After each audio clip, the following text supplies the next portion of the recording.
and close the door.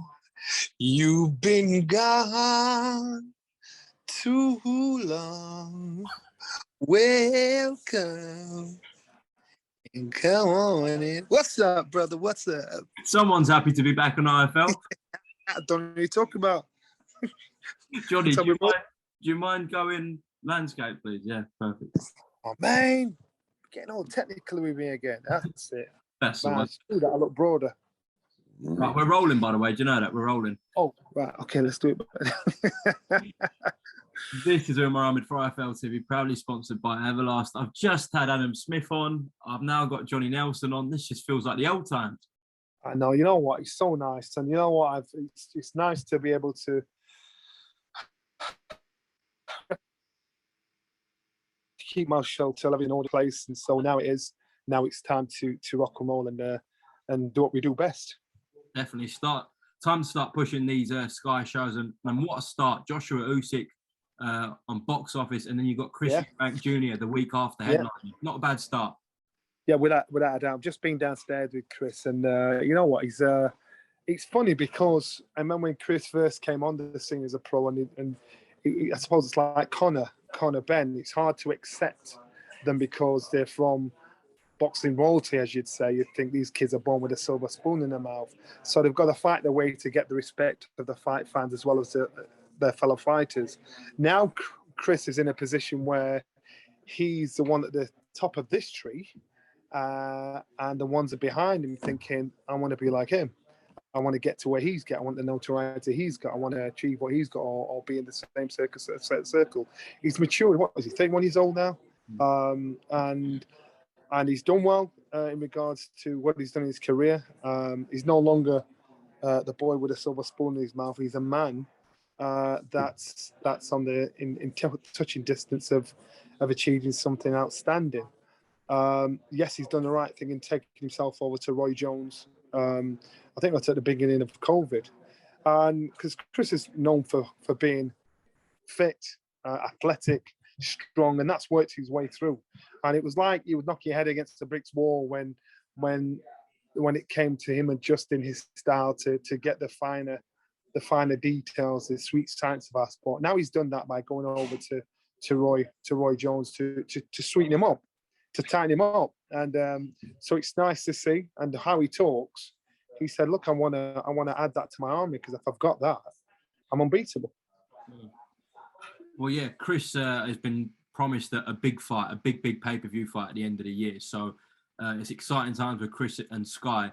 And just before we talk about kind of the other marquee names that Sky and Boxer have signed, Johnny, I just spoke to Adam about this. So what's the approach going to be? Obviously, on fight week, we used to do thousands of interviews with Eddie. You know, every media outlet did pushing the shows, etc. Yeah. Who's going to be the front man now, Johnny? Do you need a front man? Do we need a front man? It's not about us. It's about the fighters. About the presentation of it's for the fans to see what they want to see.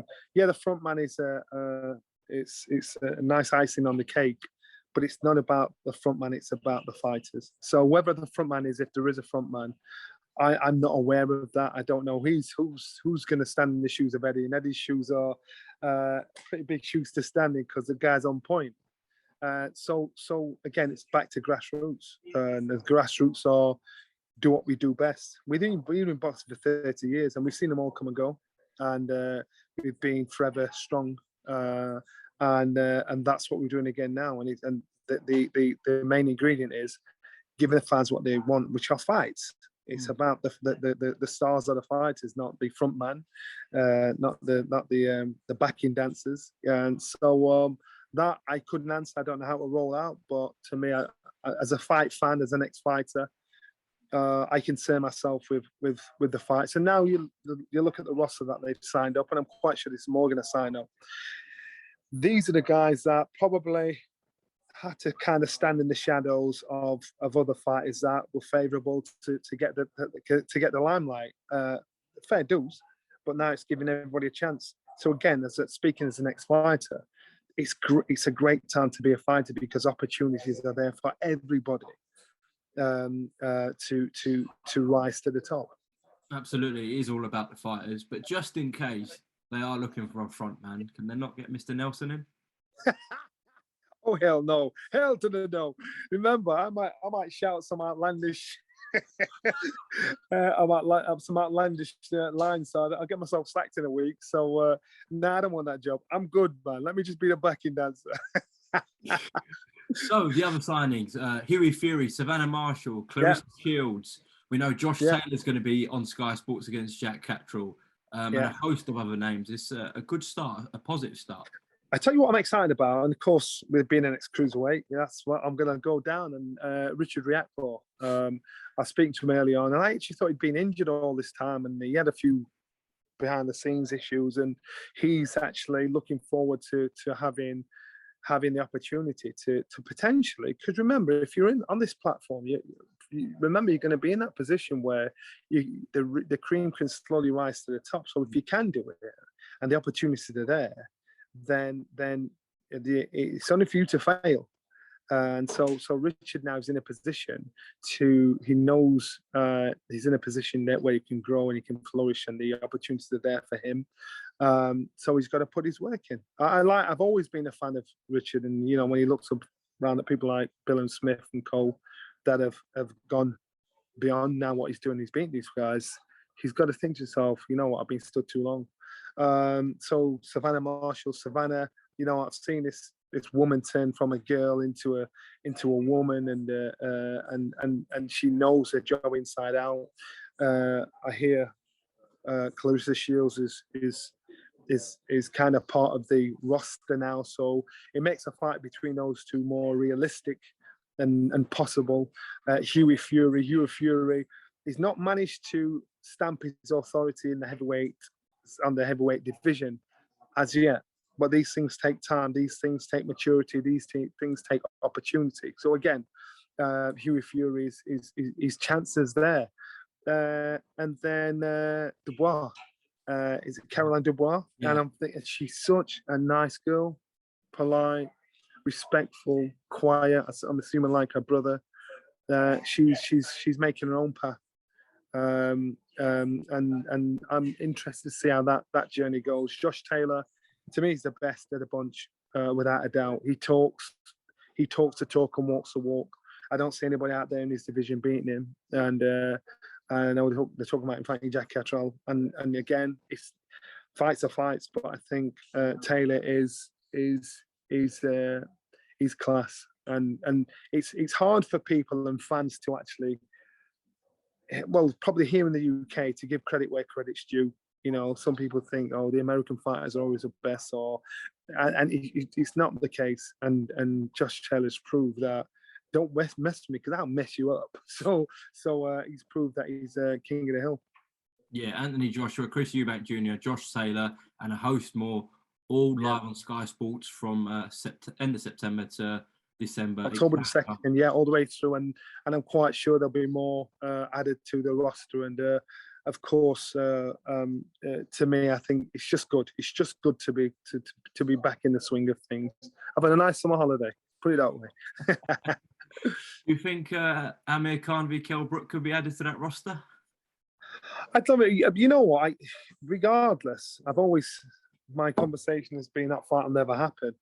And now these guys are probably in the last fight of their career at that stage, and they know the only dance partners for each other are each other.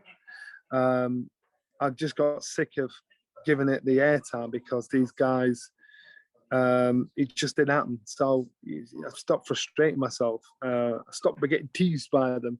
So now the talks are all of a sudden becoming more realistic. I'm still holding myself not to get excited about it. Whatever platform it's on, be it Dazn or on Sky, if it happens, it happens. I'm a fan. I'll still watch it. But let me just wait. Let's say wait until there's pen to paper. Until there's pen to paper, I'm not going to get excited about it. But again, it'll be interesting to see. Time tells its own story. Fair enough. Well, it's a very competitive market at the moment. Obviously, you got Frank Warren with BT and his deal. You got Eddie's deal with DAZN, and obviously Boxer and Top Rank's deal with Sky Sports that we learnt about today. What do you make of DAZN's start in the market, Johnny, and also the price increase from $1.99 to $7.99 a month. What do you make of their offering?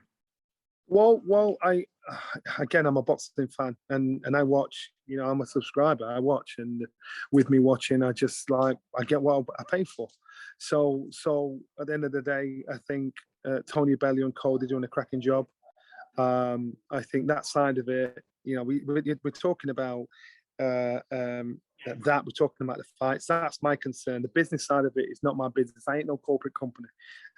So therefore, I get to see the fights. I get to see the action as a fan instead of having to work it. And so what they've done is they've more or less done what we've been doing all the time. And why not? You know, so why fix something that's not broken? So again, it just gives everybody an opportunity to get involved and get in the mix.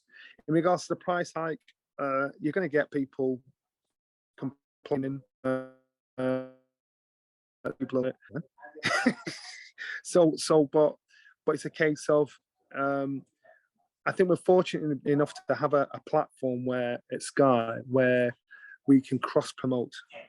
And cross promote, it means more eyes on the prize, more people know it's existing.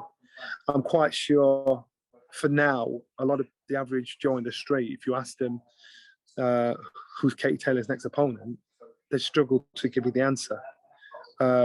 The fortunate thing, and I know this, and it's not being biased, I know this because I've seen what Sky's done for the last 30 years. They had the crossover appeal to get the average Joe interested and attracted and their attention to what's going on. And that's to me says a lot. Because what? Boxing news, I think the average subscription is 30,000 a week or something like that. So that's 30,000 hardcore boxing fans if they all buy the boxing news. So is that enough?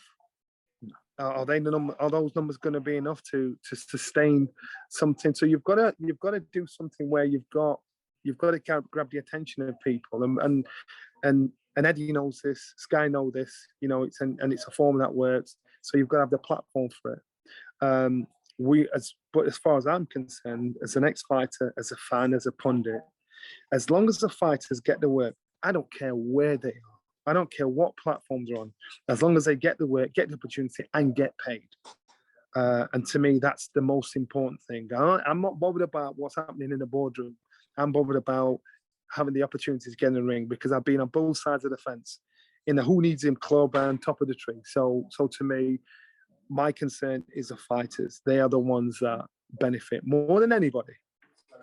Do you know who's getting paid well at the moment? You. I don't know about that, but a certain Jake Paul who just headlined a Showtime pay-per-view and BT pay-per-view. What? All right, so listen. Number one, I might get cried down for this. Jake Paul can actually box. Yeah. Or he's becoming a better boxer. Number one. Number two, love it or loathe it. And maybe old school loathe it because he's not done his dues. He's not put the work in like we've had to do. Box from being young, win, lose, and draw, and had it the hard way. He's just jumped in at the top of the front of the queue and getting the money and getting the adulation, the crowds, and everything. So that kind of pisses your old school off because you're thinking, nah, man, you ain't one of us. I watched the fight, and actually, he can box a little bit. So he's not some Joe Bloggs off the street coming in, having a go, swinging them, and you don't need gloves, you need his beer glasses. He can box a little bit. Woodley, smaller, shorter fighter, who's not a boxer, he's an MMA fighter. So again, you had the smaller fighter that could partially fight to a bigger fighter that's just learning to fight. Will we see Jake Paul in the ring against Fury? I doubt it. Really? I doubt it because Fury can box probably a little bit better than Paul. He's bigger, and he's going to match him for size, match him for power, match him for a lot of it. But he's probably got a little bit more experience than he had. Don't be surprised if that fight doesn't happen. Don't be surprised. And the reason why I say that is Paul got hit in the last round against a smaller fighter, got staggered, rocked against the ropes.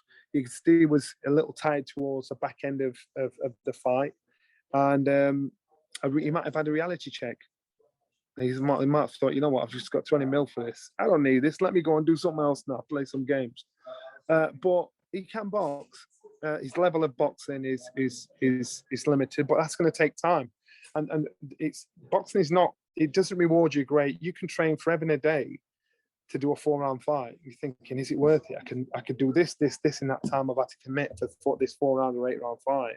He can make a lot of money doing something else. And having much more time to do that something else. So don't be surprised. Don't be surprised if that doesn't happen between him and Fury. Don't you think it's mad? Before I spoke to you about an Anthony Joshua, Tyson Fury, or Deontay Wilder, Dylan White, a Canelo, I'm asking you about Jake Paul.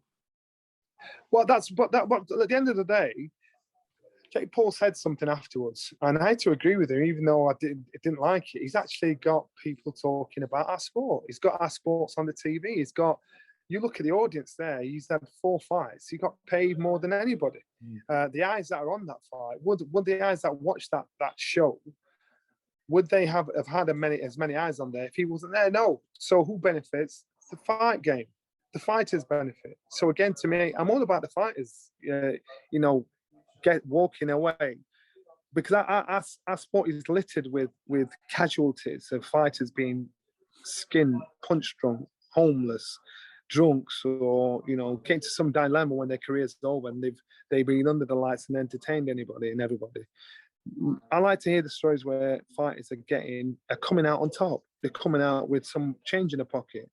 They're coming out with a house. They're coming out with some sort of stability. And I like to see that, and it's happening more and more. And that is because of kids like Jake Paul. That is because of flamboyant promoters. That is because of competition that's created between various networks, because now everybody's getting paid. Now everybody's fighting. Now everybody's getting an opportunity. People that wouldn't have had an opportunity before, that was sat on the wayside. So either way, I think it's a win-win-win.